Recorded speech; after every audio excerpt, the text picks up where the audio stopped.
Most of us know Fran as the person who stands up in front of the choir, and she's been leading us at that for 20 years plus.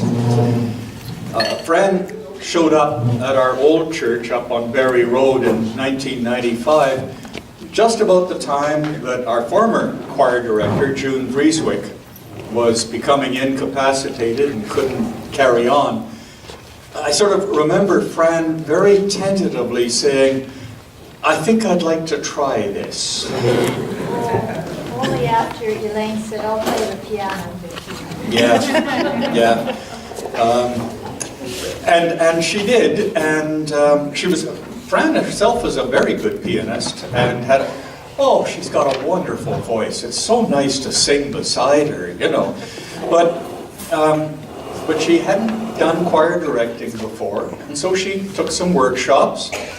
She read a lot, she talked to other leaders, she learned a lot of skills, and we tested every one of them. Some of you have heard Fran talk about her experiences in Indonesia, where Bob was with International Nickel on a big island called Sulawesi. A while back, Fran passed around some photographs. She was working as a nurse, doing public health education, and some of these pictures were of villages that she had gone into that you can only get to by helicopter and then a lot of walking, way back in the jungle. And she showed us some of the people, and they are still headhunters. And we're really grateful that they left your head on top of your neck. So I'm working backwards here, because this is some of the stuff that you have heard. So I'm working backwards to some of what you may not have heard. Fran met Bob while he was a summer student with a huge loan. And he'd completed courses at Ryerson in Toronto. He wanted to go on, get a degree in metallurgy, and that meant moving to Vancouver, to UBC. So Vancouver has been one of the places where she lived. She's lived in Ontario, she's lived in Manitoba, she's lived in Indonesia.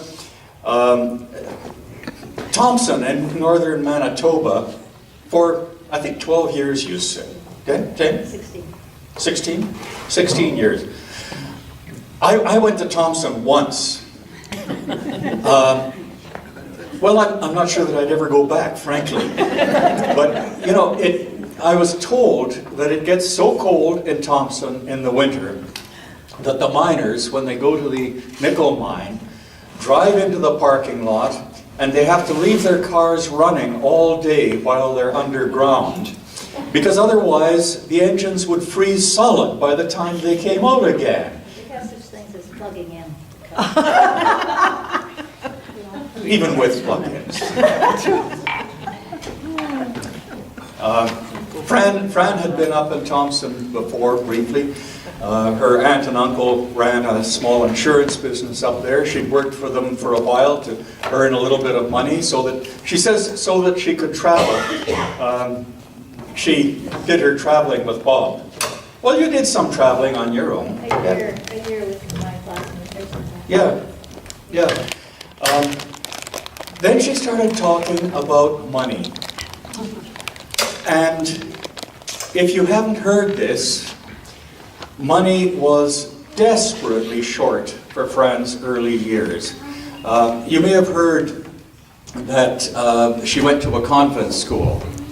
Well, it was called a convent school because it was run by nuns, but it was actually a residential school. One of those ones that we hear about, you know, and every government in the country has apologized for. This was a residential school for Métis children rather than treaty children. And Fran went to it because her family couldn't afford to send her anywhere else. They were Polish-Ukrainian family. They lived in a little village, 160 people, called Sifton. And they didn't even live in the 160 people. They were 3 miles north of that, out on a farm, where they'd been settled. They arrived in October, with the Manitoba winter coming on. The grandparents. Her grandparents, yes, the family, way back, yeah. They had to dig a hole in a hillside and cover it with branches and sod, so they had a place to live through that first winter. The farm was, Fran says, a subsistence farm, which means you can barely subsist on it. They didn't have money to send her to anything else, so she went to a residential school. And I asked, because you were white, did you get treated any better than the native kids who were there? And she said, no, she got treated worse. Because the nuns got money for the Métis kids, and they didn't get any money for Fran. So if the Métis kids went off on a trip for the day, Fran and the others who were... Time's coming up? Yeah, 2 minutes. That's fast. Okay. Fran and the others stayed and cleaned up the place and did the dishes. And her only benefit was that she got to go home for the weekends. And the Métis kids didn't. They were there for years and years. And now she's going to move again. She's going to Oshawa. Oakville. Yes. It was late that night. Yeah. All right. Yeah. She says she's got a condo looking out over Lake Ontario. There's a boardwalk down below leading along the shore of the lake. She'll be about 20 minutes from Casey and Aaron and the 4 grandchildren.